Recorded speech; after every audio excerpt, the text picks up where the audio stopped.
Hi there, and welcome to this episode of Fantasy for the Ages, the show where father and son sit down and talk about fantasy books. I'm the son of that equation, Zach. And I'm the father, Jim. Great to have you with us for another one of our episodes, especially as we talk about two more fantastic chapters of The Shadow Rising from the Wheel of Time. Zach, how are you doing today, my son? I'm doing pretty well. I think it's been since the last time that we've recorded and stuff. Since then, I got a haircut, so I feel lighter. Good, okay. But no, it's also been kind of start of summer, and while I haven't been spending as much time reading as I might like, it's partially been because I'm actually doing things with people. Very weird for me. Very good. People. I did my first disc golf run of the last many months yesterday. I was not good. That was my next question. Were you any good? But it's okay. I was better than everyone else because it was everyone else's first time trying it. Oh, so, that's an easy way to be the expert. Exactly. Anyway, how are you doing, You even Dad? had real discs with you while they just used yours, or did they have pointy frisbees? So before I got other nerds willing to play D&D with me, I got people willing to go disc golfing with me. So I collected those before I collected dice, and I've got like 40 sets of dice, so it says something about how many discs I probably have. All right.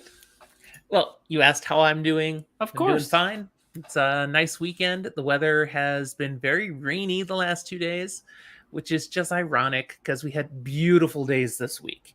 We had your Uncle James and to Brendy out with the cousins this week, and they had the best weather we've seen all season. And then when we finally got to the weekend, it rained, but had no need to go anywhere. So just been hanging out.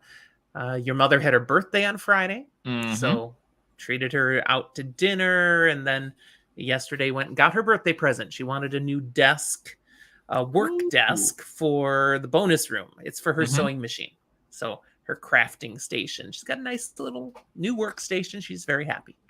Upgrade from the folding table she used before. Exactly. The folding table's out in the garage now. She's got an actual place she can store things. She's all happy.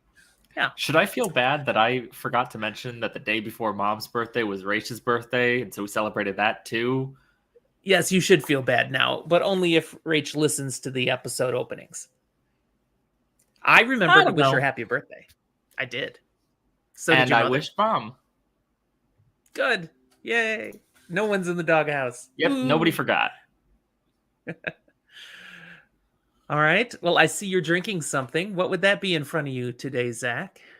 It is a local made here in Austin cider. It is I think a blood orange cider.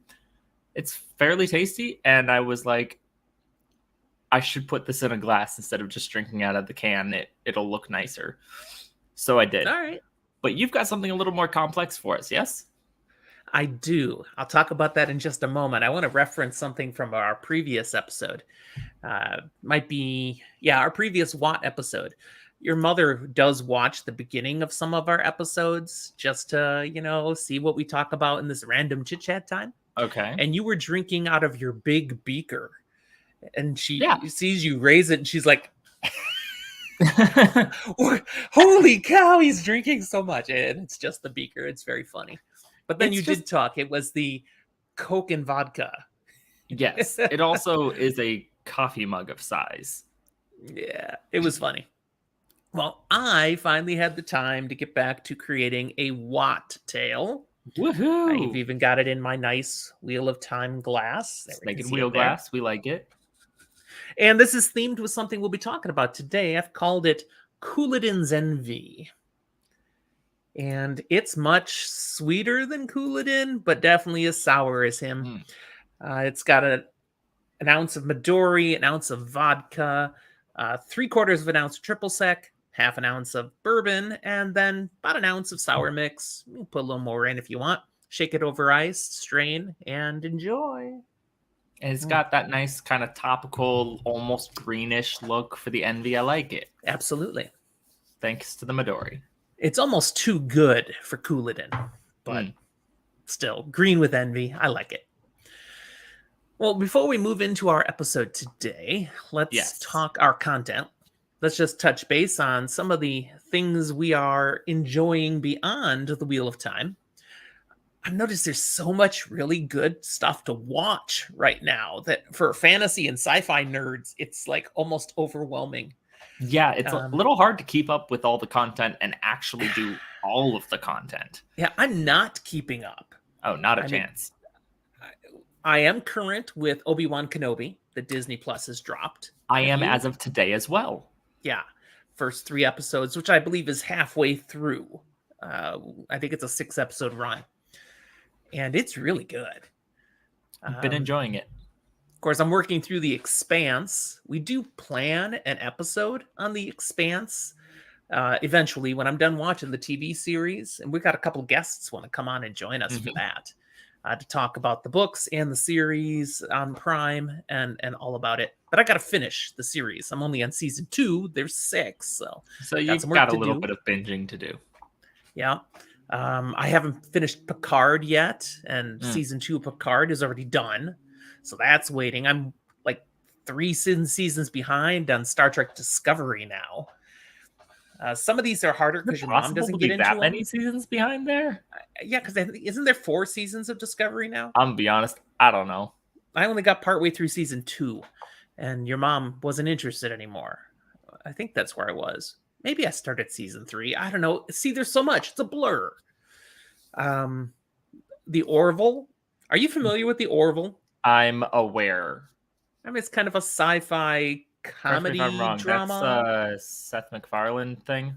Yeah. And it's Star Trek themed in a sense. I watched a few episodes way back when it first came out. I really liked it, but again, your mom didn't get into it, and I haven't fit it into my watching. There's like a whole new season that's just dropped, and I got to watch all the past stuff. It's good. The Boys season 3 is out now. I watched the first episode of that this weekend as well. I'm looking forward to doing it. I haven't touched it. It's definitely The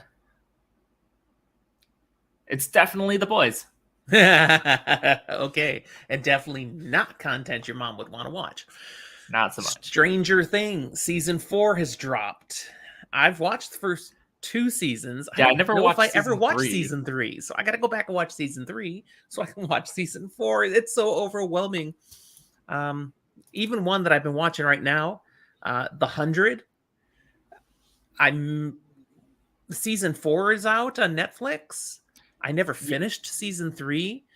I was almost done and then got busy. So I went back to rewatch season 3, which again, I'm almost done with. I'm farther than I got last time. And then I can watch season 4. I could be completely wrong, but I thought that show finished at this point, right? I don't know. I haven't watched the season that just dropped. Maybe.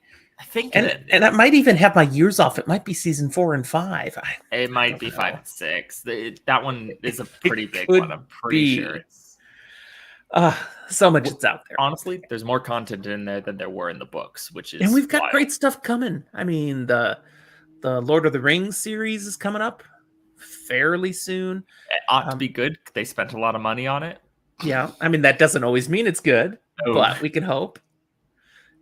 And there's even good things showing up in the movies. Jurassic World Dominion comes out this coming weekend. Might get me sucked into the theater. It could be great. It could be awful. But either way, there's going to be dinosaurs. So that nerd part of me is going to enjoy it regardless. Yeah. Is there anything else you've been making a point to watch or excited to watch that I didn't mention? In the world of sci-fi fantasy stuff, at some point I might have to hop on our Twitter and correct myself here when I say not that comes to mind, because I'll end up being wrong and realize that I'm forgetting something obvious. But we've got Jordo with us in the Discord on this live recording. He just asked if Judge Judy reruns count as fantasy. I mean, maybe it's definitely not reality. And then in the midst of all the good content to watch, of course, there's still great things to read. I'm still working my way through the Fionavar Tapestry. A quarter of the way through book 2 of the trilogy. It's getting better. It's good. The first book, I had times where I'm like, all right, I think it's okay. It's not bad. But now in book 2, I'm like, no, this is good now. I'm really digging it. And The Witcher, I'm on almost the end of Blood of book Elves. 1, which is really kind of The book third you 3. should read. Yeah. And that was your recommendation to me. Mhm. I'm totally into it. The Witcher's great. The crazy thing is, just because I've bounced around with things that I've been reading, once you finish that book, you're as far or further than I am in that series. You haven't gone any more through The Witcher? Oh, No, wow. I because I've thought you'd been finished reading. it. No, I just have been reading other things, and so I got like a few books in, and then was like, I'll come back, but Okay. went to go read other things. Now, speaking of reading other things, where are you on your books now? I'm near the end of the first book in the Broken Earth trilogy, 5th season. So I'm almost done with that one. I'm admittedly going to be a little confused every now and then with our WOT content because I'm currently re-listening through the Fires of Heaven, so I'm a little bit ahead of where we are. Mm-hmm. But then, let's see. Next on the list, we'll be hopping into a bit of diverse Cosmere stuff. As soon as I finish the 5th season, I'm going into most of the things in Arcanum Unbounded. Okay. Well, that's some good reading. Fills in some pieces here and there. Exactly. I think you get the excerpt of White Sand in there too, which is There's a lot of things in pretty there. good. Yeah. Well, White Sand was intended originally to be a story, but then he ended up publishing it instead as a graphic novel. Which I'm actually personally looking forward to and excited to get the graphic novel versions. Because I think it's interesting. And I really appreciate the work that artists put in. Yeah. And it was pretty good. All right. You got anything else before we jump into chapter 34? I think we've spent like 10, 12 minutes on this. Let's go into Wheel of Time. Let's do it. Well, this is called He Who Comes with the Dawn. And this book illustrates something we're going to experience more and more as we keep going through the Wheel of Time books. And that's where, okay, we were just with one character, Perrin, and his group for like 6 chapters, 7 chapters. I mean, big chunk. The rest of our main characters all just kind of disappeared for a while. Now we're jumping back, and actually have to jump back in time. We have to jump back and catch up with Rand and Matt and the Aiel, the people he's with, because we left them at a pretty significant spot. Matt and Rand were on their way out of Ruidian, and then they're heading back to rejoin the rest of the group waiting for them. And then we just went. It's like they weren't there anymore. We went to Perrin for a whole bunch of chapters. To be fair, it's very possible we spent a whole lot of time with Rand and Matt and all that, and then we jumped to Perrin and went back in time. That is possible. And then we're here. That is possible. It doesn't really explain where exactly in the timeline these are, just that most of these chapters are kind of concurrent, and we don't have to think too hard about it at this point in the series. There are certain times in the books where things will happen to definitely sync up all the different events, but sometimes it's obvious. And right now we're just going through major plot experiences of the different characters, but we never get to like finish one. We like do a chunk and then, okay, forget that for a while. Let's go do a different chunk. And that's what we're experiencing ready. That doesn't get better as we go through Wheel of Time. There's just so many good stories to tell. If we were that's how it works. Finishing one at a time, we'd be having more books that were shorter, and just each story from each book is one self-contained novel. Yeah. Well, in this case, we are returning to Rand and Matt. They've survived their incredible experiences in Ruidian, and they're heading across the valley floor, headed to the mountain at the end of the valley to get back up to where the Aiel are waiting for them to return. So, So, let's see what happens now. You might recall Rand and Matt were shocked to discover that their time in the heart of Ruidian lasted clear through the night. They had no comprehension that much time had passed. But as they're coming out, they can see it's dawn's approaching. It's going to be the sun just coming over the horizon of those mountains. And so they know it clearly has been through the night. They went in Mm-hmm. still midday to maybe closer to evening. Yeah. But And seeing, as you mentioned, it's getting lighter. They're kind of encouraged to move faster, Mufasa, no, they're not because getting trampled by wildebeests. when the sun hits up, though, they'll feel like it because man, it's just gonna punch them with the oppressive heat. They're in the kind of the coolness right now that a desert does at night. It doesn't retain heat, so it's kind of cool, but they're not feeling their best right now. They're pretty banged up. And so it would be nice to get back before it becomes really brutal out here. Now, can you remind us of, I mean, they're doing their best. They're making their best time. They're kind of jogging, but it's like a real lame jogging. Why are they so banged up? What have they been through? Because while they were in Rudian there, leaving, these weird dust shapes kept appearing and trying to kill them. Can we call them dust Presumably devils? one of these bubbles of evil. And dust devil is a great term. Yeah. And yeah. Rand realized he could be destroying them with the power, which was good. But they also are still quite banged up. Yes, they've got nicks and cuts all over the place. It's kind of like they went through barbed wire. Ow. They're bleeding. They're bleeding profusely. I mean, nothing's a major I'm gonna die bleeding, but all these, death by 1,000 cuts. Okay, they're really sore, worn down from it, and that's on top of the fact that they went through what they individually went through in Ruidian, which took a lot out of them. In fact, Rand, we're in his point of view, and he notes, kind of as a sign of how bad things are, that Matt's not complaining. He's a big complainer. He complains about every little thing. One thing you can count on him for, it's that he's going to run his mouth. The fact that he's not complaining just emphasizes how bad he feels. He doesn't even have the energy to complain. Now, Rand's not quite that bad, but he's also being fairly silent because his mind is consumed with what this means now to get back to the Aiel. He wants to get there for Matt, get him the help he needs, and they can get some water. They're feeling very thirsty. Get into the shade before the sun comes up. That's his thoughts. But he's also thinking about the prophecy he's going to be fulfilling because he's looking around.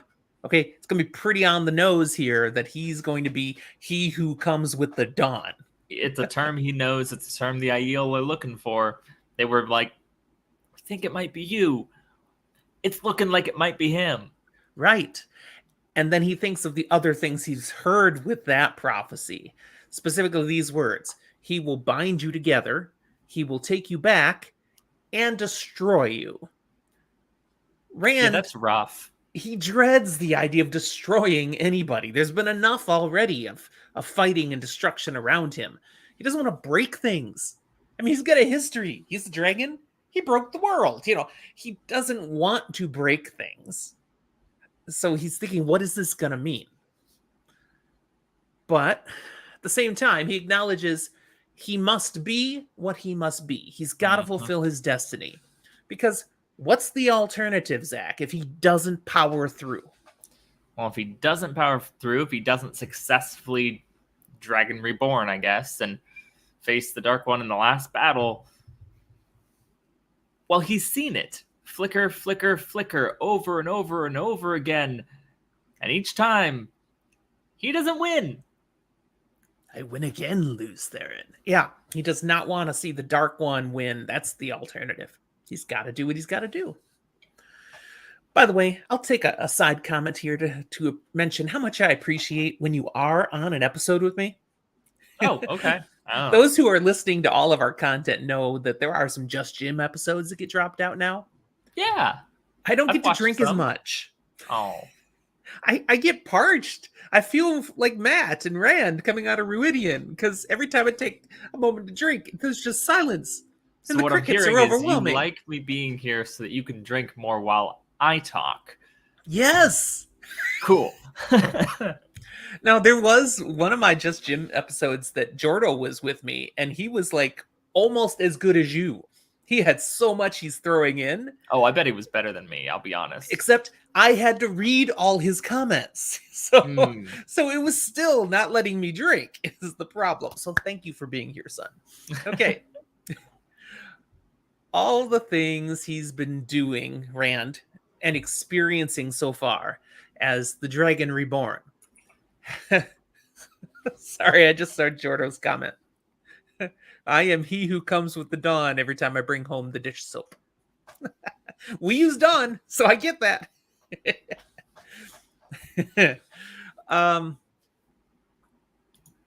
Okay, all these things Rand's experience as a Dragon Reborn. They have an opportunity to shift with his connection with the Aiel. Mm-hmm. This is really important to Rand. You know, the experience he's had with the people in Tyr, with things like that happened out at Falme, the tensions with Aes Sedai, all the things he's had up to this point have been a certain way as the Dragon Reborn. A certain of 1 or 2 or 3 ways, none of which are ideal. Right. And he's hoping for something new with the Aiel. So what is it that he's had to put up with in all the other interactions? The Aes Sedai or even the Forsaken who want to just use him as tools to their own ambitions or their own plots and devices. But even then, going a little lower on the totem pole, the various lords and ladies, the court and Tyr that he had to deal with, who not only had their own agendas that they were trying to use him for, but then sometimes only doing what he said out of fear or trying to resist him out of some obscene hatred. There's so much involved that are often personal things. And with the Aiel, he's hoping that by being this he who comes with the dawn, he can get a group of people who will follow him, who will actually do it, not because they're trying to use him to something they want or because they're afraid of what he will do to them if they don't follow, but because they believe in following him. Yes. Someone who's actually glad to see him, who want to support him. This just be a huge, someone he could trust. Of course, as he remembers he will take you back and destroy you. Well, there's got to be that thought of going, and they may not be completely open arms. This is where there are some tensions, absolutely. Now, the sun bursts out in all its oppressive heat before they can even begin the climb up the mountain slope. So as they're climbing up now, the sun's beating down on them, and they're just so tired and so thirsty. And looking ahead, as they approach the wise one's tents, they see Bear, the wise one Bear, waiting for them, holding a water bag in her hands, as opposed to what my note says. Oh no! Because now I'm picturing that. I had a typo. It says holding a water bed in her hands, holding a water bed. I mean, you could drink it. I don't recommend it. They would never use a water bed in the Aiel Waste. No, they wouldn't. Okay. So this water bag, it's just dripping with condensation. It's almost like they're dreaming of water. But before they can get there, before they can get the water from her, they have an encounter with Sucky Couladin. What's his deal, Zach? Well, I mean, we knew previously what his deal was, the whole mess, but it's been a few chapters. So to kind of recap, he's there with the Shido and his brother, Muradin, I think the name is. Mm-hmm. He had gone into Ruidian and was going to be doing the whole process, become a clan chief, whole thing. And Rand saw him doing it. Yeah, Rand saw him doing it and clawing his eyes out. Rand knows he's not coming back. Couladin doesn't necessarily. No. But there's a lot of tension, and he's definitely sitting on the side of, well, if he doesn't come back, I'm going in. And the wise one said no. And where he's going off now is he sees Rand and Matt, and he knows his brother went in 2 days before they did. Mm-hmm. It's like, no. These wetlanders have come out, and my brother has not. What did they do to him? They must have done something to him, because there's no way they survived if he did not. And technically speaking, we're getting a little ahead of ourselves, because he says as much shortly. And what he does is more than just say things. he throws a spear at Rand. He's made that accusation and then tries to kill him. And he's not alone. Two other of the Shido with him also throw spears. So suddenly there's 3 projectiles flying right out at Rand and Matt. Rand, on instinct, summons his Sidene sword and a couple of sword forms takes care of 2 of the spears. And Matt, with his nifty new black staff, chucks the other one out of the way. Now, their use of such weapons sets Couladin and his Aiel even further off. Because, well, I'll ask you why in a moment, but the demonstration of how they get set off is a dozen more spears flying right at them. Yeah. What was the big deal about weapons? They have weapons. What? They weren't allowed to take any in with them. That's right. It's By forbidden. tradition, you cannot. It is forbidden. Now, what Couladin doesn't understand here is that A, Matt didn't. His came from there. And B, that's like saying you can't take in your hands and feet. Rand can't exactly just like put that down. No, it's just part of him now. He can summon that effortlessly. Yep. I want to give Jordo great props here for Wat Till I could have created here now. When you referenced Mirrodin clawing his eyes out, he said we should have had a red, kind of like martini with 2 olives floating in it. I'm good. I know it's bad, but that's good. You can make that one on your own. I'm not a fan of olives. I love olives. Man, I missed the opportunity, I feel like, on that one. I would say definitely the ones with, what is it that is inside of it? The starts with the P. Yeah. Those things. It's slipping my mind at the moment. Clearly, I don't know because I don't like to eat them. So it's not worth remembering. So, yeah, it's forbidden to take weapons down into Ruidian. Now there's a dozen more spears coming at them. Rand and Matt, they both duck separate directions out of the way, but I think we see a little Teviran business happen then, because these 12 spears all gather together as they're flying, crash into each other, and bounce away from each other and land point down in a perfect circle around where Rand had been standing. If he hadn't moved, he'd just be surrounded by a circle of spears. Now, I want to call bull on that a little bit. Just because Rand's tall. Because for it to have landed in a perfect circle around him... And then drop straight down. Yeah. No. Because for that to happen, they would have had to be throwing so high, they were super overthrowing. Teviranish laws of physics breaking. I am not going breaking physics on this. I'm just saying, I'm super down for it. But realistically, you would have needed to make like it hits and makes a V around him. You do a full circle. He was still standing there. He's still taking a spear to the head. Pimentos. I'm glad. Someone out there was screaming at the screen, "Pimentos, you idiots! Green olives with pimentos in them." So there you go. I'm glad I gave you the time with my little rant to figure that out. All right. So when this happens and the laws of physics are broken or whatever, everyone's kind of like, "Oh, what the heck?" And it's silent for a moment. Well, Bear takes that opportunity to step into this and shout down, "The Beast of Ruidian! What are you doing, you idiots? Stop this!" She also confirms Rand and Matt did not take any weapons into there. We checked. We made sure. We kept all their weapons. And we had that scene. Matt kept pulling daggers out of every nook and cranny. Pulled one out of his butt. I mean, everywhere he had them and he dropped them. So he had nothing. No, I said butt, but yeah, okay. And they had no weapons. And she looks at Rand and she's like, "Put that away."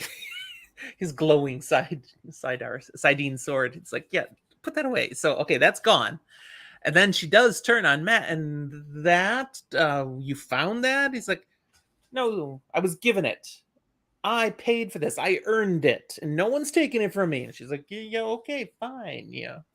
He's It's a like, little you look sensitive, like you're maybe. about to die, but also I don't want to challenge you with a 2-foot sword blade on the end of that quarterstaff. Right, right. So, all right. She wants to get this resolved though before the next 3 dozen spears come flying from the Shido. You know, we've got a gap here. So she tells Rand, hurry up and show the signs. Rand's like, huh? And then What it signs? dawns on him. He who comes with the dawn, things are slow to dawn on. But he pulls up his left sleeve and, oh yeah, look. You know, sure enough, he's got the big dragon swirling around his arm, just like Ruark had shown he had back in Tyr, and said, this is what someone who goes to Ruidian, a clan chief, comes back, he has a sign. So he's showing it for everybody. I've got the sign. Opened up my mind. Okay, anyways. And there's murmurs and there's mutters. Oh, he's got the thing. Oh, how does he have the thing? He's got the dragons now. You know, all that. And while that murmur is happening, more people are gathering. So Ruark, the Aiel that are with him, Lan, Egwene, and the more of the wise women, they're all gathering now and they're seeing this stuff. But after some moments of holding this up all out and proud now, Rand realizes they're still looking at him, the wise women. They're like, uh-huh, uh-huh. And he's stumped now. He doesn't know what they want. And Bear mutters, fool, man, all of the signs. And Yeah. she grabs his right arm and pulls that thing up. And, oh, look, I got another one. They're really He's expectant of him, considering he knows literally nothing about what's supposed to have happened. Right. But he has these dragons on both forearms, which is not what usually happens. Like, that's never happened. But that's the prophecy. That was the sign of the Karakarn, the chief of chiefs. And Bear, Rand notices, when she pulls it, she's like, and look, the other sign. But he also was like, and I really hope it's there. And when it shows up, he physically sees her go, she was sure it was there. But what if it hadn't been? that was okay. So she is relieved to see it's there. He is clearly he who comes with the dawn, the answer to prophecy, the Karakarn. And that's good? Well, yeah, I mean, Jordo puts it in Discord, and there was much rejoicing. Except, not so much. Nope. Now, in Rand's mind, you know, he's read the stories when someone comes along and they're revealed as the prophesied one, the leader, that everyone is like, oh, and they all bow or rejoice or something. But what happens here is they all just kind of go back to their tents. Yeah. He's mostly just left. There. Yeah. He's kind of like, what just happened? Did I do it right? Did I do something wrong? What happened? Rand's also then left just with his thoughts. And he's thinking about, okay, that line from the prophecies of the dragon. Mm-hmm. Twice and twice shall he be marked. Now, he already had the 2 heron marks on his palms. Mm-hmm. But now he's like, the other twice. I've got 2 dragons now, too. Which then takes him to, okay, and what are those markings for? One of them said, remembrance lost. Once marked for remembrance lost. Now, we know what that's about now. The things that he has learned, seen, remembered, these lost things to most people, but he's remembering them. Yeah, through the whole history of the Aiel. Exactly. But the other thing, the other markings is for the price he must pay. It's That's a little ominous. What will that be? When will he have to pay it now? How many sure it's others gonna be will like have to pay? Like a small fee, like a parking ticket. Toll road. So he's stuck with deep thoughts now. And the ATM fee, Jordo says. I mean, honestly, maybe he can just like take the fee to the creator and be like, this wasn't actually like, no, it's no deal. Let's not do it. He said going to the creator, sir, can I get this validated? I don't have to pay this. I mean, I did, have to be the Dragon Reborn against the Dark One or whatever. So like, feel like maybe it could be on your tab. The reaction of the Aiel, though, again, it's not at all what Rand expected. And I mean, he did what he's supposed to do, and this is what he gets. So he's a little baffled here. But he's not completely alone. Egwene, some of the wise ones do come over to him, and Ruark and Lan, they're still around. And in conversation with Egwene specifically, they get some information. First of all, Moraine and Avienda are still down in Ruidian. Matt's like, see, I told you that naked babe running past us was Avienda. I told you. But Moraine, they had no idea Moraine was in there too. Well, she's short. You miss her really easily. Oh. We also learn here now it's been not a whole day that they were down there. It's been 7 days. That's unfortunate. Oh. And we also learn that means Moraine, Avienda, they've been down there 7 days. Mm-hmm. If they're not back within 10, they won't be coming back. That's what the Aiel have learned over the years. 10 days is the most. If Rand hadn't seen Muradin already, literally clawing his face off, he'd still have a day to come back. So it could be possible. In a sense, Couladin gave up too early. Yeah. Well, I think Couladin wanted to go into Ruidian. Nah, it could be. Rand turns to the wise ones then and says, hey, can you guys heal Matt? I know you guys can channel. Can you just use that now? Let's stop pretending you don't know this stuff and heal him. They're like, no, that's not something we actually train in. I mean, there are wise ones who have ability to do some healing, but none of us here, we didn't learn that stuff. It's kind of crazy because in their society, you would think being wounded is something that happens relatively frequently. So sure, they learn how to hurl pillars of fire. Dude, they're like, it's just a flesh wound. They don't pretend any wounds are anything significant. Still hurts. But you lose toe if you you lose G if you admit it hurts. And then you have toe to the person who knows they hurt you. Sure. Admitting, allowing for medical attention? I don't think so. I mean, we saw Bane, Chiad, and Gull treating each other's wounds. Well, Rand is not happy to hear they can't heal him. It's like, seriously? What? And Egwene, she tosses into the conversation. Rand, even among the Aes Sedai, not all are strong in healing.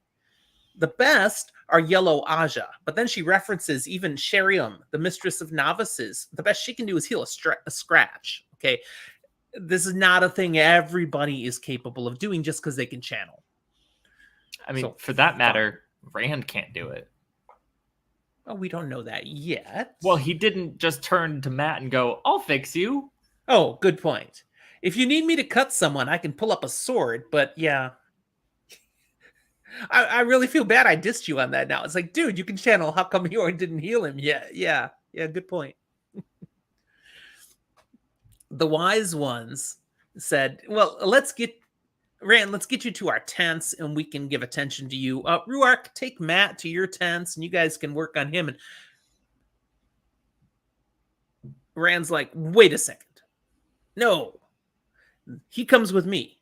I want everybody to come with me. We'll all go to the wise one tents. And the wise ones were like, hey, wait. That's not how this works. We say things, people do it. And Rand says, I don't care. I bring change. Exactly. Get used to it. I'm going to change some things. Now, why does he want them all to stay together? Well, there's a couple of key things. What is it, Zach? Why does he want to keep them all with him?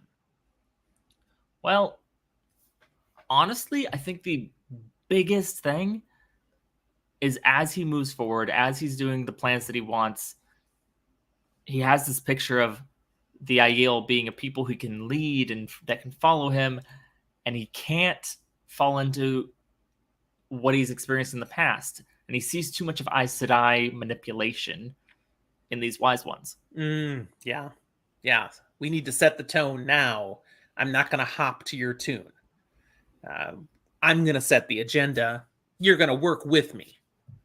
Not necessarily do you have to work for me, but you're going to work with me. I'm not just doing what you say. Okay, that's one thing. But he also wanted to keep Ruark with him specifically because Ruark's a clan chief. He probably knows some things that happens in Ruidian that Rand experienced, and man to man, we can talk about this. It's Wise like ones we've are going to be wise ones, but probably Ruark is seen a my lot of guy. the same things. Give it to me straight, please. Yeah. So, through conversation, Rand starts to learn a few things, and thus so do we. First, he was wondering why Lan was here when Moraine is down in Ruidian, and he learns, well, they had to deceive Lan at first, distract him so he didn't know Moraine left. And then when he did discover it, they physically had to restrain him for like half a day because he wanted to go after her. Now, I have to wonder, did they just have like 15 Aiel holding him back, or did they use the power? Who knows? They may have had to channel to hold him in place. It's true. Eventually, they convinced him there's no point in going down there. He would never find her. But they're also like, I mean, that's what he says. They convinced me. And they're like, you fool man. If you had gone, you would have died. Okay. So sure, we convinced you. I don't know. If there's one person in this series who might not have died, I'd put it to Lan. The reaction of the Aiel, Rand learns a little bit why they're not just going, oh, master, oh, the Karakard. You know, why there's different kind of reactions here. Well, part of it's due to concern over what it really means. Because all the leaders know the prophecy, which means they know he's there to bind them and destroy them. Yeah. They don't want to be bound to anything. They've been very independent as their own clans for a long time. And this destroy part, yeah, nobody likes being destroyed. So it's one thing to know the prophecy, we await the Karakarn. It's a whole nother thing to be confronted with, oh, the dude's actually here. It's kind of unsettling. Their minds are going, what does this mean? Then Rand wants to talk about what he saw in Ruidian. And the wise ones are like, no. This is forbidden. We do not talk with others. I mean, if you really want to talk about it, we'll send everyone out of the tents who wasn't down there. And he's like, no. He literally says what you referenced earlier. Here's the quote. I mean to change what is permitted and what isn't. Become used to it.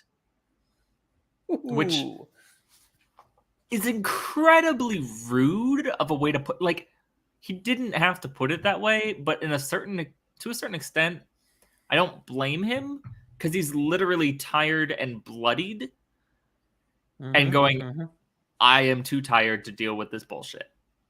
Yeah. So talking about this stuff, then, he's just putting it out here. We learn that no one sees the same things when they walk through the glass columns. Until you get back far enough in history. So when you get back to the sharing of water that happened and the agreement of Ruidian, those things everybody sees. But the other visions appear to be tied to your bloodlines.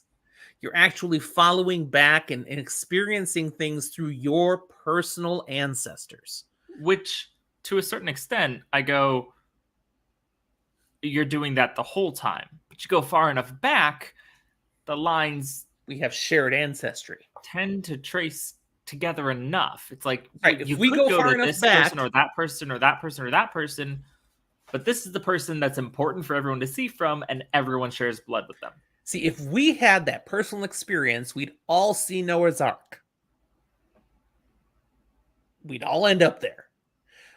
But now, of course, not everybody who is listening necessarily agrees that. But from our perspective, we'd all see Noah's Ark because, okay, there's a bloodline, and then it diverges from there. Same thing here. They all are going to see the sharing of the water because everyone left. They were at that point. There's no Aiel who are still around today that don't in some way share blood back to that point. Exactly. This whole revelation drives something home for Rand in a very real way then. Something he mentally kind of believed, but now it's real. What is that, Zach?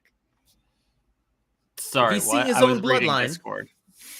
Yeah, if he's seeing his own bloodline, Zach, this means 100% what? He's Aiel. Yeah, there's no doubting it anymore. In no way could Tam Althor be his father and Carrie Althor his mother. No.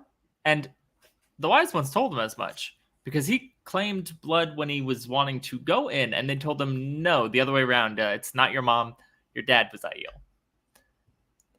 And he was kind of confused on that point.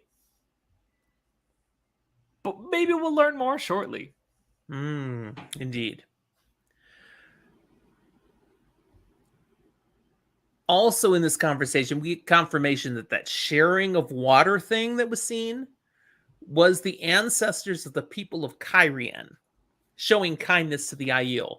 Ruark notes, it took us many years, a long time to discover those people were the ancestors of the Cairhienans. But once we knew it, that's why we made the gift to them of the cutting of Avendosora that grew into, you say this better, Avendoral Dara. Thank you. And that when then Layman cut it down to make a throne, we came over to kill him. His punishment for that. Now, Ruark also shares that, alas, this whole incident with Layman's sin drove home for the many Aiel, like Couladin, that wetlanders just cannot be trusted. Look what we did for them. Look what they did. And when Couladin, the Shido, when they look at Rand, they see a wetlander. Not his ancestry, you're connected to Aiel. No. BS. We see a wetlander. Wetlanders can't be trusted. We hate you. That's kind of really prejudiced, but also has some basis in things that did happen. Yeah. Yeah. Now, Rand, he takes a moment here to partly be just awed at all of this, because he recognizes the weaving of the pattern. Now, I'll give a disclaimer to everybody here. I have notes. Sometimes I have suggestions that Zach might consider when he responds to things. I gave him nothing on this one. I just want to say, Zach, how so? How is Rand awed by this? If I'm guessing at what you're fishing at, it's all the little bits and pieces of ancestry and that this specific person would have a kid at this time and then get picked up by Tam and then carried to the Two Rivers. But then let's go a step further and go, well, if Layman hadn't ever cut down that tree, the Aiel wouldn't have come in and Rand wouldn't have been born on the slope of Dragon Mount. Let's go a step further back. If the Aiel hadn't been given water by these other random people that happened to turn it into the Cairhien, and then they never would have been given the tree to be cut down, to have the Aiel go in, to have Rand be born, to have them go down to the Two Rivers, to eventually become Rand the Dragon Reborn. And it's a whole convoluted mess that any one little thing 3,000 years ago that had been different would have changed everything. Yes. You nailed it. And he's like, holy crap. This is just, I mean, the whole thing with Layman's sin had to happen for Rand to happen. I like what Jordo puts in to the Discord. It even goes as far back as if Luce Theron hadn't blown himself up and made a volcano, there wouldn't have been a place for Rand to be born. Dragon Mount needed to exist. Yeah, wow. At the end of his ruminations, he even gets to the fact that, okay, so all this stuff being woven into the pattern, the creator has to be out of his bloomin' mind because he's now brought all this to its culmination in 3 freaking farm boys from the Two Rivers who happen to be Taviran are going to pull all this off. You say that. Really? But it brings an interesting philosophical question that's probably a question for another time, but I'm just going to throw it out into the ether. Throw it out. Does the creator weave the pattern? This is what Rand thinks. The wheel weaves as the wheel wills. The creator created the wheel. So we'll come back to this at another episode to really deep dive into what do we think? Who's really got the autonomy here? One more key comment comes to Rand from Lan and Ruark here. They basically say, watch out for Couladin. Because they recognize he's got ambition driving him the major force, but he's also definitely got some hatred for Rand mixed in. And it's like, okay, they all saw 2 dragons. He's the Karakarn. But Couladin hasn't been to Ruidian. He doesn't know the stories. He doesn't know the back history. He thinks he already knows everything he needs to know, and he's 100% he's right. So, fine. There's these prophecies about this guy, whatever. They won't matter if he's dead. That's Couladin's perspective. So, if he manages to remove Rand from the equation before anyone even knows he was a thing, it won't matter. He'll take Rand out in a heartbeat if he has a chance.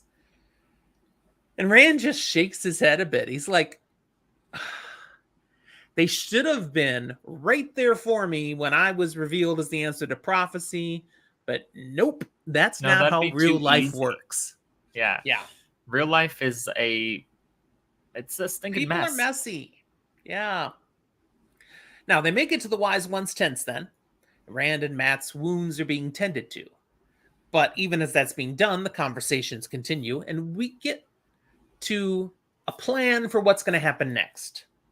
Because they have to counteract whatever shenanigans Couladin might get up to try to interfere with what should happen. Rand's like, we have to spread the word of what has taken place here, that I am the Karakarn. We have to do this as fast as possible. So how can we send messages to the clan chiefs to gather them together to share the news? And he learns of a place called Al-Khair, which is the closest place to where they are. Now, it's not close, but the closest place to where they are, where Aiel gather for significant events. And it's specifically actually like useful for this occasion because it resonates acoustically. There's a place in it where you can stand and be heard for the entire distance. Also, and there's a few of these places around the waste, they have something like the Peace of Ruidian there. It's not quite as strong, but there's an understanding when you come for a special event that's bringing the Aiel together. You don't kill people. You shouldn't kill each other. Yeah, you come with a little bit of, let's be good here, okay? There's a shared purpose. So Rand's like, can we get messages sent out? And they're like, it will take months to get all the way out to where the waste is vast. To get to all the people and get them all headed to Al-Khair, it's going to take a long time. But Ruark says, but there's a faster way. Can we have you, he's turned to the Wise Ones, can we have you dream it to the other Wise Ones and inform all the clan chiefs? So apparently all the clan chiefs have Wise Ones with them and use that as a telecommunication. And in that way, they all get the message very quickly and start heading to Al-Khair. Now, you say they use that as like a telecommunication, but didn't we cover previously that the only dreamers of the Wise Ones are 4 of the ones that are there? Yes and no. Yes, they're the dreamers. Do you have to be a dreamer to receive information in a dream? No, I'm just saying if they're the only ones who can send information, that severely limits who can send out information. Yes, so you've got 4 people to send all the messages, and that's exactly what they turn around and say, okay, fine, we could work on that. That's not overnight, okay? We can only talk to so many people in an evening. So it's still going to take us a number of days to spread the message. We could do it. And Rand's like, will you? Lays it on a little heavy. And they're like, yes. You know, they agree to get the message pushed out that way. They partly, though, they also say, but why? I mean, what's the rush? Why do you need it so urgently that we get going? And here Rand shares a little what's in his head here. He's like, basically, there's no time. Mm-hmm. If we jump back a little bit, he used the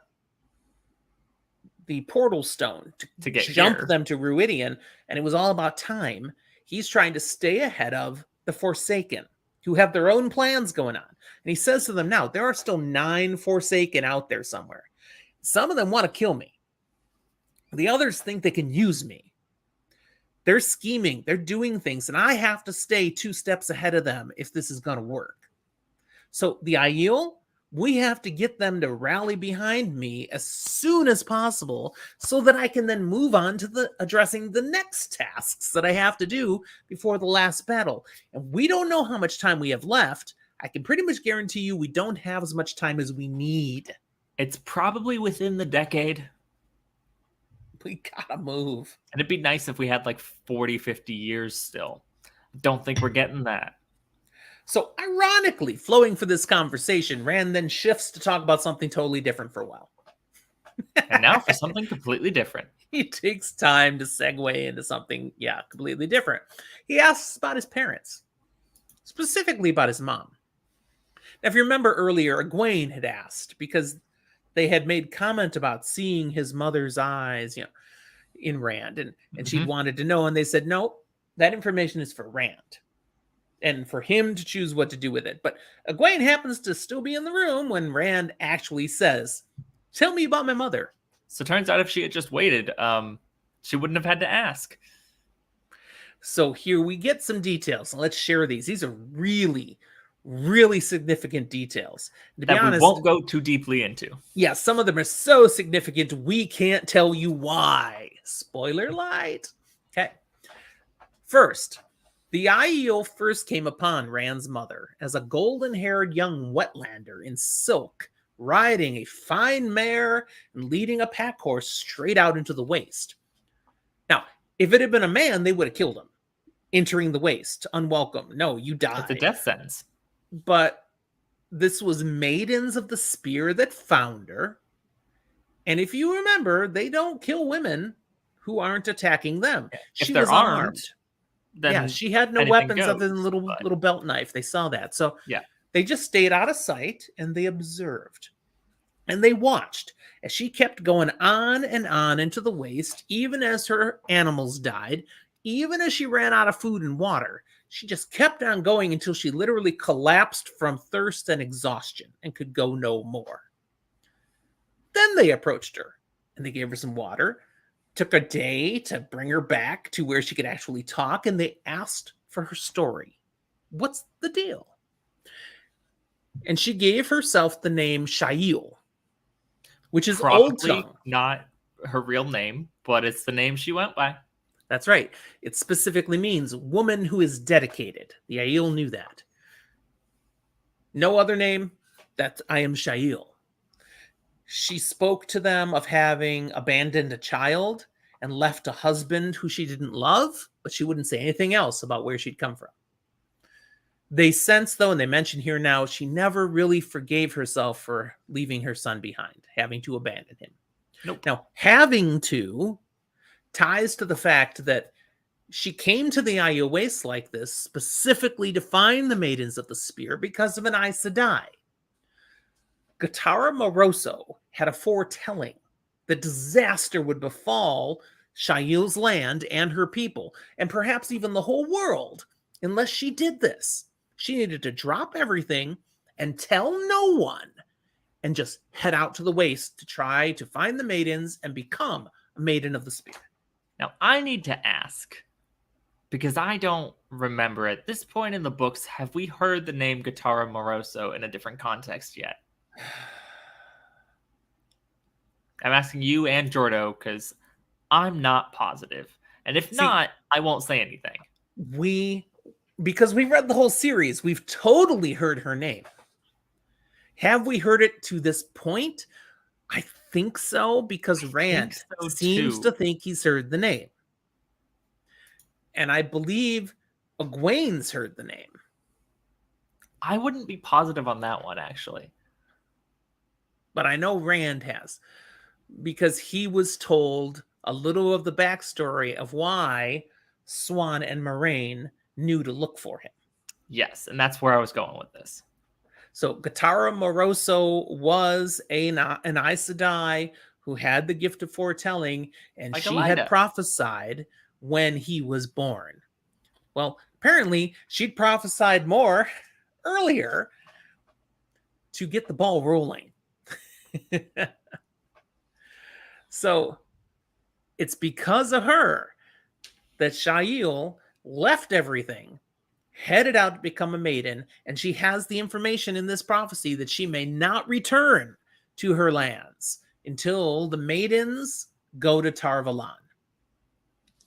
Now she tells all this to these maidens, and they're like, "Man, this lady's lost it, because we don't go across the dragon wall. We just don't do that. So we're never going back to Tar-Valon." I mean, what? No, but nevertheless, she impresses them with how persistent she is. She might be a little loony, but she wants to be a maiden, and they're like, all right. I mean, what harm will it do to let you try? I mean, if you want to try, it'll probably do a lot of harm to you. Perhaps.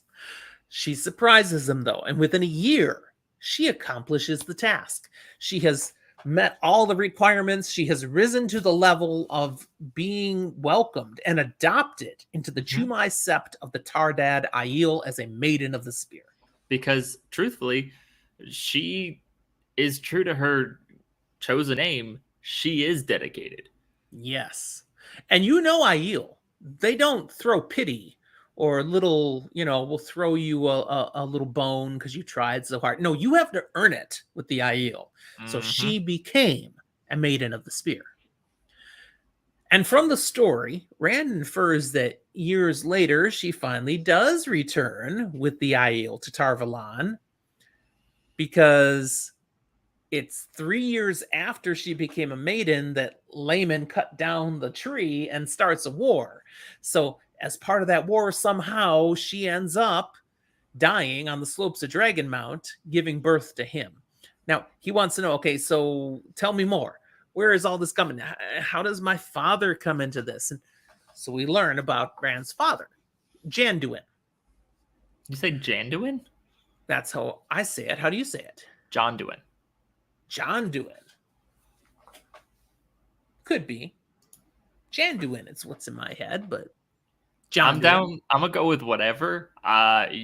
It's not a name I feel like I'm going to have to say a lot. Jonduin fits more with the fancy ways I tend to pronounce things from Andor. It also fits more with how I do Aiel pronunciations usually, but it's very old-tonguey. Well, Rand is told he looks more like his mother than his father. He's told his father was the clan chief of the Tardad Aiel, and he was the youngest clan chief in memory, which means he was no schmuck. If you become a clan chief young, it means you've impressed people. You're gifted. And he was. You also gifted. Probably were unlucky enough to have the clan chief before you die at the right time. Well, no, yes and no. The clan chief's going to die at some point. There are other people. It's not hereditary. There are other people who could have become the next clan chief. No, but if you're this young guy becomes it. If you're impressive enough to be next to be clan chief, and you're like 20, that's super impressive. You still then have to have the guy above you die. Yes, but everybody dies at some point. So, I mean, they die when they die. He could have been 75 and happy and died during sex. It doesn't matter. He died, and there could have been a 50-year-old guy who was the next in line logically, but somehow Janduin impresses everyone enough. He's the one chosen as the next clan chief. So he's described as a gifted and persuasive leader. He brought peace between some of the Aiel clans. He ended blood feuds between the Tardad and a couple of others, and maybe would have even done more. So he was really a next level leader. And then Laman cut down the stinking tree. Because he was such a gifted leader, he ends up being the one who leads the Aiel over the Dragon Wall. Now, granted, he doesn't lead all the Aiel. Well, not all of them more than just his. All the ones that went, yes, the few clans that went over to execute Laman, Janduin is the one who's in charge. Now, Rand's figured out something now. They keep saying was the leader of the Tardad. Was. He's also connected. Wait. Ruark is the leader of the Tardad. what does this now mean very clearly for John Rand? Nguyen's dead. Yeah. So my mom's dead. Yeah, my dad's dead too. I got no I think we're gonna parents. hold I'm an on orphan. to Tam then, because mom's dead, dad's dead, adoptive mom's dead. Let's hope Tam's still alive. We saw him in Perrin's chapter. He's still okay. Now, Rand does ask, so how did Janduin die? And we learned some key information. Again, I'm going to say this is spoiler light. This is key information that we can't tell you why unless you stick around for the spoiler room, and I'm sure one of us is going to spoil the heck out of this part. 3 years into the effort to address Layman's sin, Shail, a maiden of the spear over there, because she's part of Janduin's tar dad Aiel, she becomes pregnant. It didn't just happen. She and Janduin were a thing. Okay. Now, when she got pregnant, she should have returned to the Threefold Land because, as a maiden, you're forbidden to carry the spears while carrying a child. Makes sense. Shail, however, refused to leave, and Janduin could never deny her anything. So It's like, dear, you're supposed to go back. I don't want to. I'm in charge. Oh, okay, I guess dear. you get to stay. So she did stay and was there at the last fight before the shining walls of Tar Valon, where she was lost, as was her child then. And Janduin could never forgive himself then for not making her obey the law of the Aiel. His choice to allow her to stay against tradition cost him losing her, losing the child. And as a result, he gives up his position as clan chief. Now, you don't do that. You're clan chief for life. He was literally told, you can't do that, and he just walks away. I'm out. And doesn't just walk away to a retirement home. No. He gets together with some of the young Aiel, the young men who like to go north to the Blight and hunt Trollocs and Myrddraal, and he goes with them.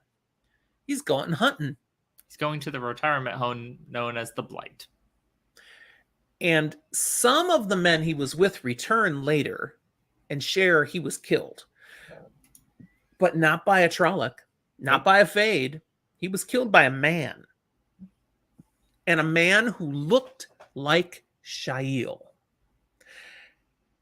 And perhaps because of that, maybe the resemblance, they said Janduin wouldn't even raise his spear as the man drove him through. It wasn't even like a freeze, but a refusal. Yep. Again, so much to comprehend here, but we're not talking about that anymore unless you are a Wheel of Time expert and you can stick around for the spoiler room. Okay. Anyway. Rand is left with all this information going, I don't know what I should do with this now. I don't know how to feel. I feel a little numb. They bring food out and he's like, no, I'm not hungry right now. I'm a little off. I'm just going to go sit over here. And he sits by the edge of the tent where he can see down the slope of the mountain. He's watching. He's going to watch for Moraine, for Avienda to come on back. After some time passes, he actually suggests to the wise ones, I could go back down in there and see if I can find them. And like, what? Melaine, the wise one, explodes. She's like, that would surely kill you. What are you thinking? And he counters, well, why would you even care if I died? I mean, apparently my presence is going to destroy the Aiel. Bear steps into that conversation and shares a key thing that no one else has told him yet. She explains that the prophecy of Ruidian is more than what Rand currently understands. Yes, he's going to bind them. Yes, he's going to destroy them. But they also know this is the lesser of two evils. Without him doing his role, the Aiel are destined to be completely wiped out. They may not even make it to the last battle. Yeah, that's not good. The key line of their prophecy reads like this. He shall spill out the blood of those who call themselves Aiel as water on sand, and he shall break them as dried twigs. Yet the remnant of a remnant shall he save, and they shall live. So he'll save like 3 of them. No, that would be a remnant of a remnant of a remnant. We're not going Gotcha. that So far. at least 7. Yeah, at least. Yeah. Bear admits that's a hard prophecy, but we are a hard people. And that's hope. Eventually, they do see someone returning from Ruidian. It's Avienda. He's glad to see her, even though he knows she really doesn't like him. But Yeah, not her so much. dislike makes sense. Why does he think she doesn't like him?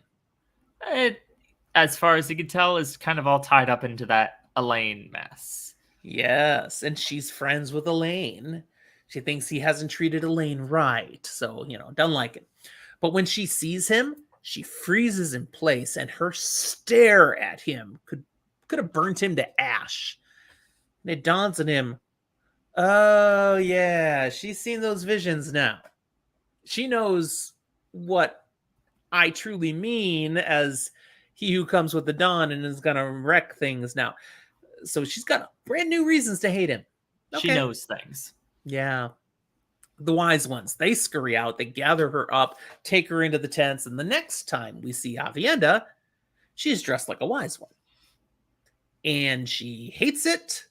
She's not happy to be wearing these clothes. But the hate for the clothes seems minor when she notices Rand watching her and the fury in her eyes at him. It's like, oh, and he's like, I'm gonna go this way. I'm gonna look at something else. Whew. As the day draws to a close, they finally see Moraine returning as well. Clearly exhausted, at her end, Lan runs down, picks her up, carries her back to the tents. And Rand's greatest thought is relief.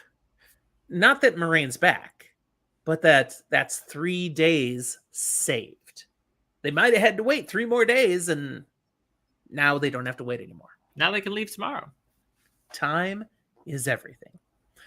Matt asks, okay, so what do you plan next? And Rand's answer makes me smile. Something you should like. I'm going to break the rules.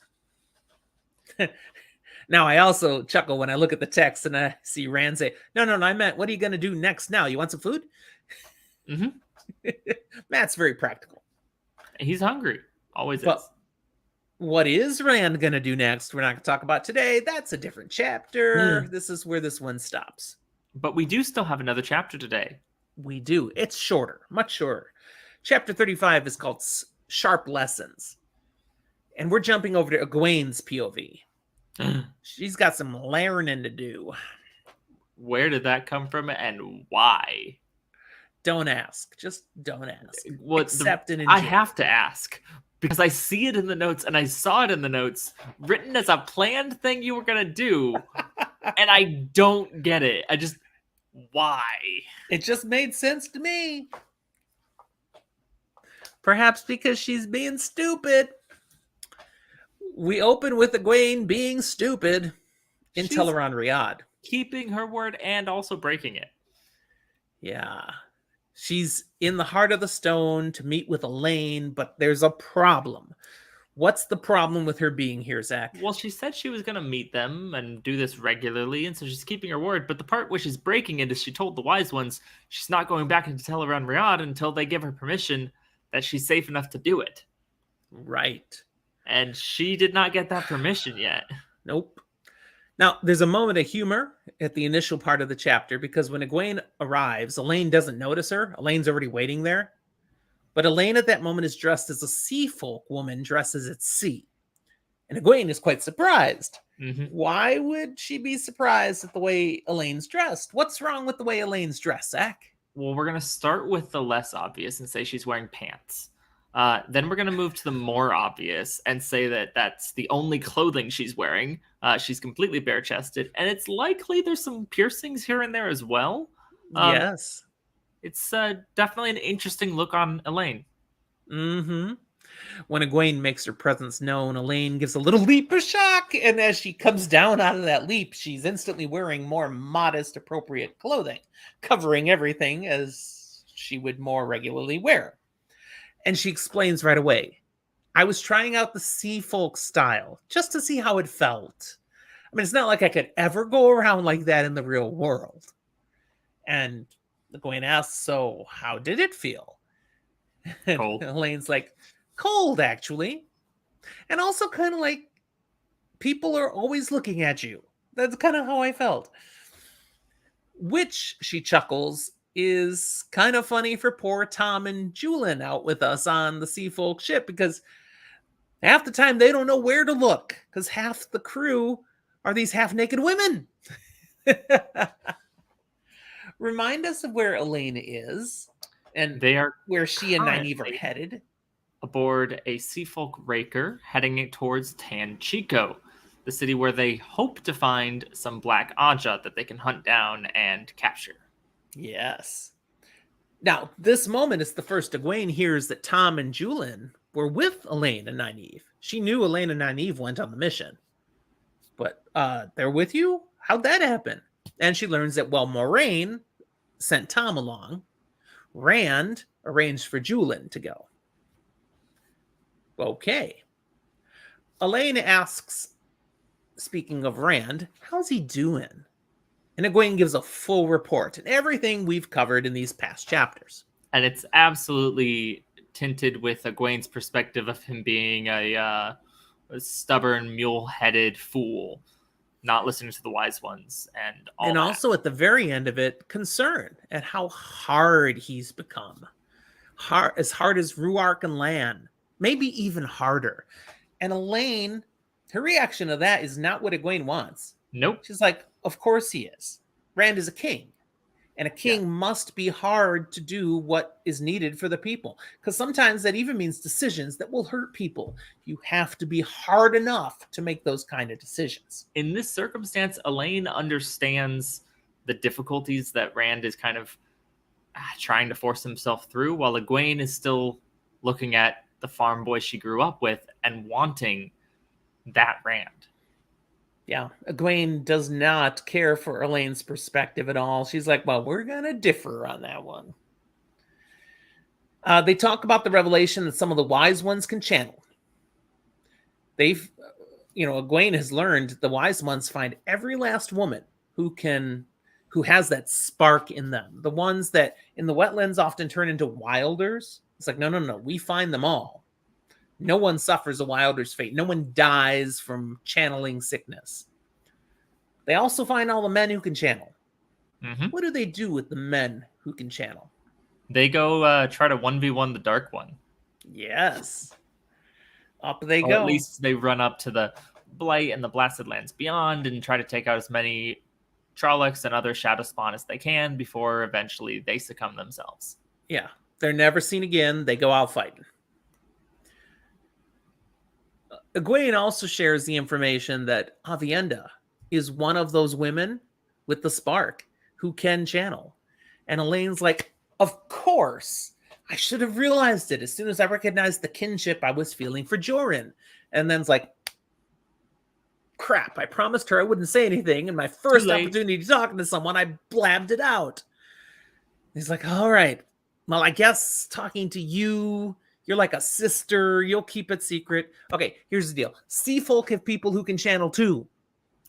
I'm sure Egwene will keep it secret. Keep it secret, keep it safe. Egwene is struck by, Aes Sedai have to swear the 3 oaths and be bound by the oath rod so that people will trust them. And still they have to move in secret as often as not because people don't trust them. But here are 2 different groups of women now who channel and have no oaths, but they are honored amongst their people. They have honored places in society. Something's different, something to ponder. It kind of feels like it's not that hard to figure out what it is that's different because we've met people from all of these groups and seen how they interact in their societies. Maybe I'm crazy, but I feel like you could kind of see why people don't trust Aes Sedai, but do trust other respected channeling leaders. I think so, but Egwene hasn't figured this out yet. Not so much. Elaine shares the belief that the Atha-Amair have decided Rand is the Coromor. Someone prophesied for them.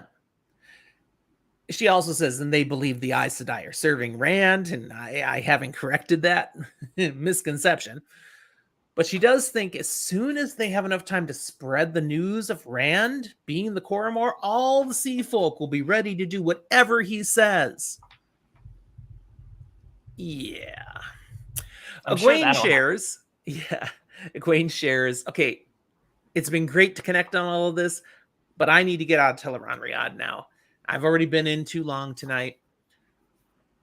Don't worry if I miss our next meeting. I mean, just keep coming at our scheduled times. I'll be here when I can, but there are things going on. I may be too busy at times. I'll rejoin when I'm able. So they try to wrap up the conversation, but Elaine has one more thing. She looks over. Remember, they're in the heart of the stone, and Kalendor, just like in the real world, is here, driven down into the stone. And she says to Egwene, why did he do that? Was he mad about something? Why might she think he might have been mad? Well, she's got it in her head, especially because it was her first thought when she witnessed the event from afar, without knowing exactly what it was, that perhaps the second of her letters that ripped him a new one caused him to rip a new hole in the Stone of Tyr. Yep. She's been worried about it, stressed about it. Her whole purpose is to help Rand fall in love with her.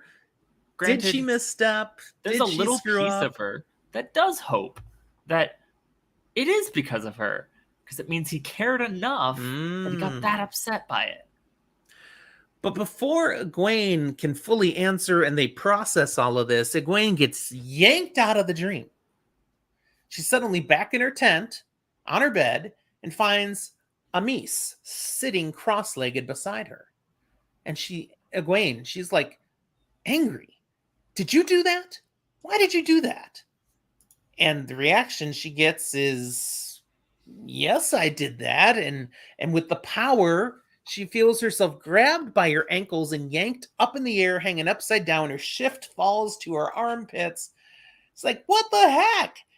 And Egwene reaches for Saidar and can't. She's blocked.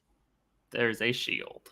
Amis is chastising her for being an ignorant pupil, entering a den of vipers without even a care of what might be waiting for you. And at that moment, Amis starts transforming right before Egwene's eyes.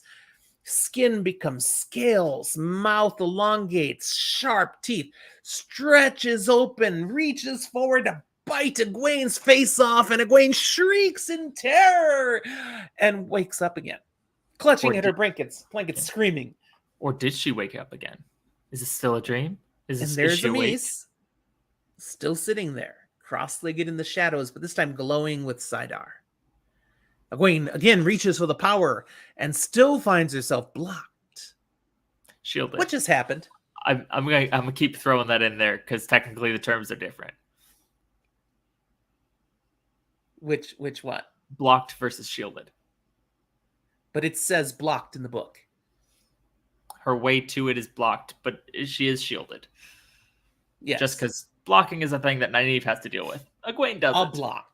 A block versus being blocked. Anyway,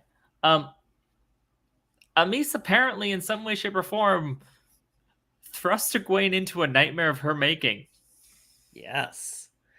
Egwene's angry. You have no right to do this to me, Amis. But Amis says, I have every right. You broke your word. Mm-hmm. Again, what word? That you would not be entering Teleron Riyadh without the express permission of the wise ones who were training you to do so safely. What proceeds is rather entertaining. Egwene, she tries to control the situation. Amis is not having this. You might be an Aes Sedai on the other side of the Dragon Wall, but here you are a student. In fact, you are a child. You do not know anything yet. And she insists on Egwene making an explicit promise not to return to Teleron Riyadh again without permission. If you don't make this promise, I will not teach you anymore. Because believing that Egwene is full Aes Sedai, fully bound to her word with the oath rods, she's not planning to give any sort of room to wiggle out of these words, to twist them into a way that suits her. And not only that, she also drives home a punishment. You will need, if I'm going to keep teaching you, you are going to need to braid your hair. And Egwene's like, okay, I mean, we do that in the Two Rivers. And she's like, no, you're going to need to put pigtails. We'll find some ribbon to put them through, just like little girls do. You are acting like a child. And until you can prove that you are ready to behave like an adult, you're going to wear braids in your hair. And Amis pushes her a bit, and Egwene, she realizes, I am not going to be able to control squat here. And if I want to learn, I'm just going to have to fold. Yeah. So internally, not on board. Doesn't like it at all. Picked, but she's aware she overstepped, and she can't get out of this without just acquiescing. So she tells Amis, yes, fine, I promise, all that stuff. Amis does make one concession finally. She says, I will accompany you into the dream when you need to meet with your friends there. So acknowledges, okay, you may have other commitments. You may have other obligations, things you said. You have to keep your word. So when you have to, I'll go with you. Make it Don't safe. Go without me. Enough. Amis then highlights, okay, now you're training. You think what we've been doing for you has been hard. No, we're taking it up a whole nother notch because you are powerful in the dream. We don't deny that. You may be more powerful than any of us who are teaching you, but we know things you don't. And so you've got to let us teach you. If you don't let us, you'll never reach your potential. Yeah, I like to think of it as trying to work a power washer when the only thing you've ever used in your life is one of those sprayers with the mist setting. You're just going to hurt yourself. Yeah.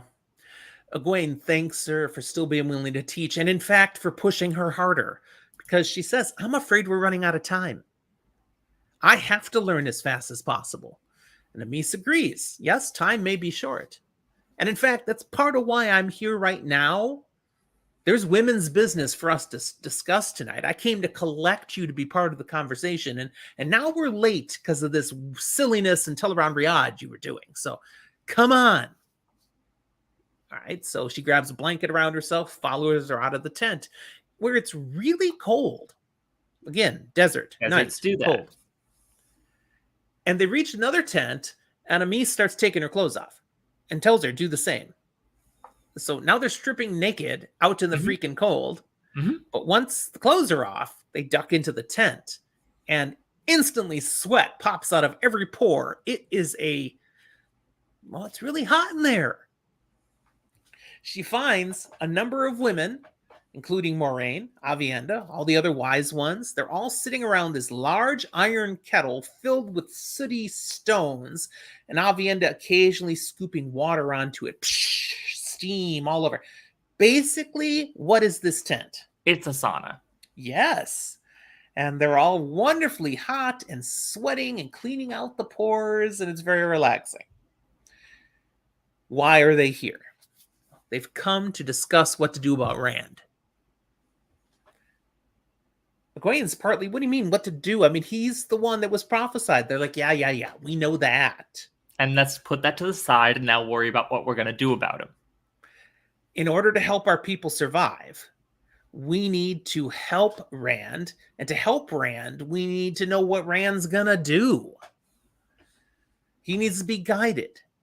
He doesn't know Aiel at all. He could do things that'll totally blow up. Even though he's supposed to do them, he'll do them the wrong way. The Aiel won't support them. And then too many of the Aiel won't accept him, and they'll end up dying. This is about preserving the Aiel. We have to find a way that they don't look at Rand and see a wetlander. He needs to become more Aiel somehow.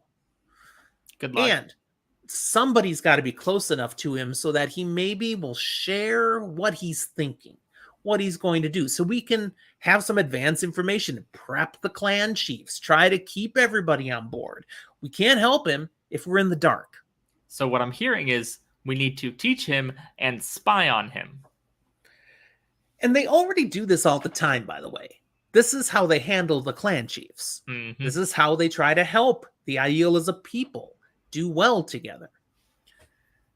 So they ask Egwene, could you serve as the one who's close to him to know what he might be thinking to do? and kind of keep us in the loop. And she's like, nah, I don't think that'll work. He does not trust me like he used to. No. Moraine speaks up. I'll try to do what I can, but likewise, he doesn't tell me what he's thinking. Not a thing. I don't have a lot of influence on him right now. He's weaving the pattern to his own design. So the wise ones decide they're going to assign the task of getting close to Rand to Avienda, their newest pupil. I'm sure she loves that. They tell her, you'll meet him when he comes out of the tent each day, and you'll stay at his side until he goes to the tent at night. Yes, you have to train as a wise one, but that'll have to come in second. This is too important. We just need you to stay close to Rand, talk to him, more importantly, listen to him. And they say this specific quote, few men will send away a pretty young woman who listens to them. And Avienda spits out, I will not. Silence. The wise ones are like, you're our newest apprentice and you are telling us no? That was a interesting outburst.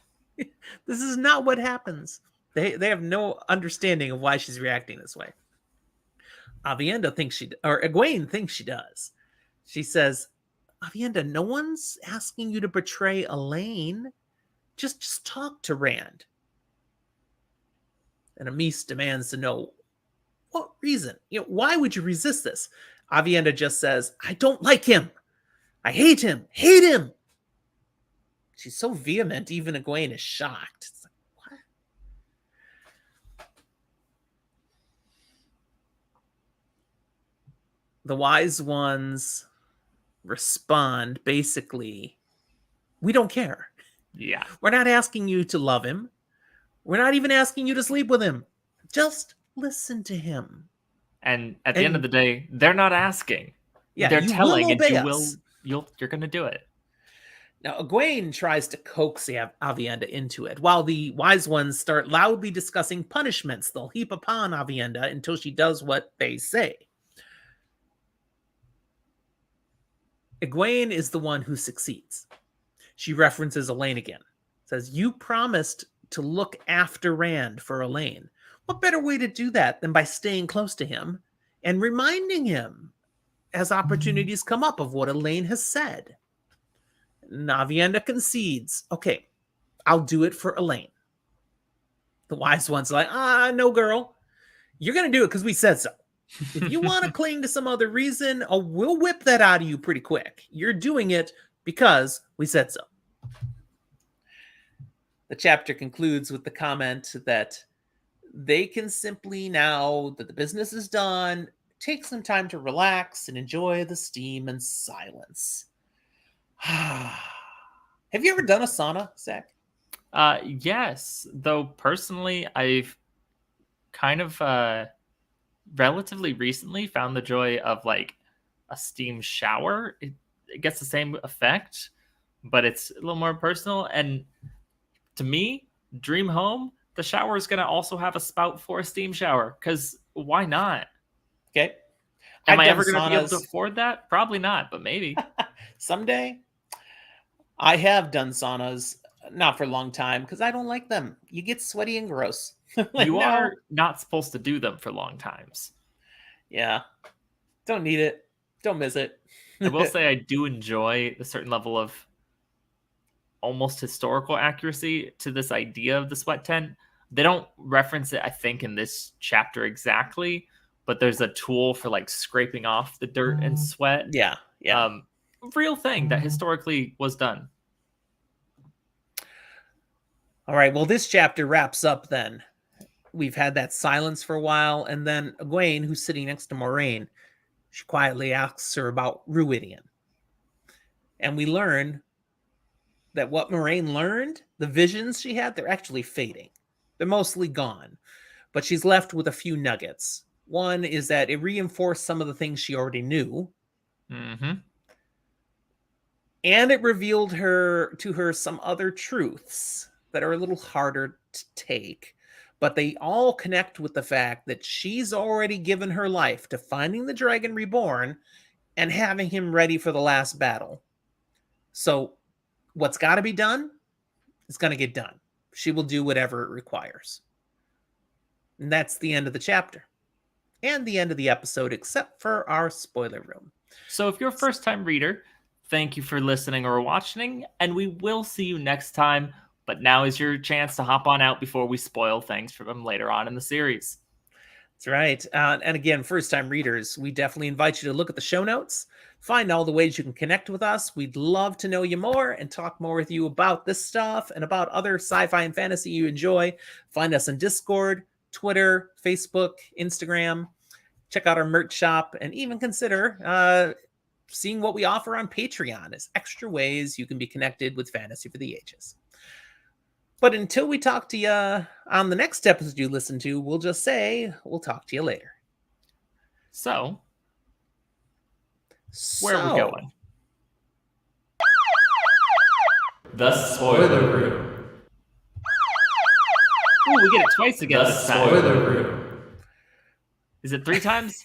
I'm waiting. No, I'm hoping. I'm just hitting the wrong buttons these days. I literally tried to stop it before the second time, and I don't know how to use technology anymore. It's okay. You're old. You have that excuse. Indeed. All right. Let's roll. Yes. We got to decide who gets to spoil first today. It's not my best roll, but it's definitely not my worst. Well, I got an 8. I get to go first with a 13 then. Yes, you do. And I'm actually going to go for something that I don't think you were going to go for. All right. So I think you're going to be okay. I want to talk about Avienda here. Yeah, I didn't have that as either one of my options, so go for it. Because she comes out of Ruin, and she just has this hatred for Rand, and he ascribes it to she's seen things. She knows things. I don't know that we ever get full confirmation, but I'm pretty sure this is the moment while in Ruidian that she saw she's probably going to end up in love with him. I believe you're correct. And there will be something there. And so what she's so angry about is not actually being angry at him, but rather seeing him feels like slapping her honor in the face. Yeah, because she's committed to protect him, to watch over him for Elaine. And now she's basically going to completely go against that. And she's like, no, I will hate him. I will keep him as far away. I won't betray Elaine. I won't betray my word. I'm better than that. It's not going to happen. He's terrible. He's awful. No.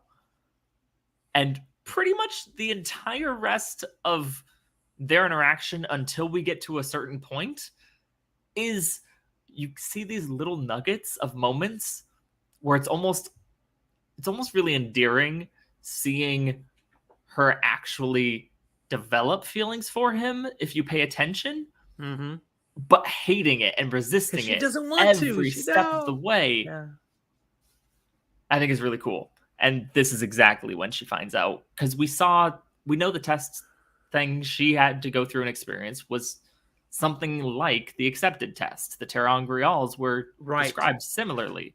Rand Jordo put this in Discord. Rand is assuming she saw the same thing he did, which is not true. Likely that's what not she true. Would see the second time she'd come to Ruidian. That's when wise ones see that. This time, she would have seen likely some kind of possible situation, and if we're basing it off of the Eyes to Die, something that represents past, present, and future. Yeah. All right, good spoil. Yeah, that was not what I was going to do. Now mine, I have to pick which of the two I want to spoil. I'm going to go with my first one, though. So Janduin, he gets killed by some dude that looks like Shael. Yeah, he got killed by Slayer. Lord Luke, who's actually Tigraine's brother. We learned that when she disappeared and nobody knew where she went, and of course that's because of Katara Moroso's prophecy, she had to disappear without a word, he also left. His job was to protect her. She's gone. Well, and I think he goes a step further. I think he was given a prophecy too. And so he left then following that as well. I'd have to double check that, but he wasn't prophesied to go now work for the bad guys. That's not how those prophecies work. Yeah. But he may have needed to I leave. don't think prophecies necessarily differentiate between something being actually good Jordo or is bad. It's saying just her necessary. prophecy sent him to the blight. Yes. But he could have done other stuff. Yeah, no, I'm not saying it did it, but it set him on his path in that direction. He did have a prophecy that he followed. And he ends up, becoming merged with Isam, created into something totally different, and he kills Janduin. So what I want to know, uncle kills his father. I'm really curious. Dang. Did that happen pre or post Slayer creation? Yeah, I don't think we have any indication of that. I don't know that we do, but I really want to know. I would like to think it's after he's Slayer. Because if he's just Tigraine's brother up there, why would he do that? Or why would he even have the power to do that? Because it's not like the other Aiel just stood by and let a guy kill their guy. I mean, he must have had some overwhelming ability and force to pull that off. Perhaps. That's my opinion. I do also want to make a slight caveat to something you had said there, that her brother, Slayer, Lord Luke, all these things. However, yes and no, because Slayer's face is this face, but Lord Luke's face is Isam, looks like land face, correct? No, because the Lord Luke face is the one that looks like Shael and an Andoran Lord. I never remember Isam is the one that appears in the World of Dreams. I know Perrin makes the comparison of kind of looks like land, and I never remember if that's in the World of Dreams or if that's in the Two Rivers. That's referenced that very first time when he sees him when he's in the Wolf Dream. Okay. Yeah. My mistake then, but I mixed those up partially because I don't think of them really as two separate. It's just two separate for the sake of our characters not knowing they're the same. And Tigraine's brother, Jordan was saying his name actually was Luke. I didn't remember if that's true or not, but Jordan was saying, yeah, Luke is Luke. And he had the cojones not to change his name. I'd have to look that up. Nobody would remember it, especially not in the Two Rivers. That's very true. Yeah. All right. That's what we'll wrap up then for today. Thank you for being with us again. All those things we said before about connecting with us, Discord, Twitter, etc., even our email. We'd love hearing from people. So thanks for being with us. Connect with us in other ways. Come back for our next episodes. Be sure to subscribe so you don't miss anything. And we'll talk to you next time.